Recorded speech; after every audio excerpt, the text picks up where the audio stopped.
Hi, we've got the Kanghua coastal single here, and I'm going to show you how to install the rigger using the quick release system. So we take the rigger and we place it in the frame underneath two bolts. Take the pin, push the pin in so the little knobs will release. It's nice and secure. It's 1,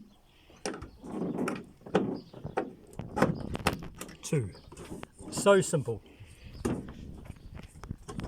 your oars in the gates, go for a row, come back, take the pins out,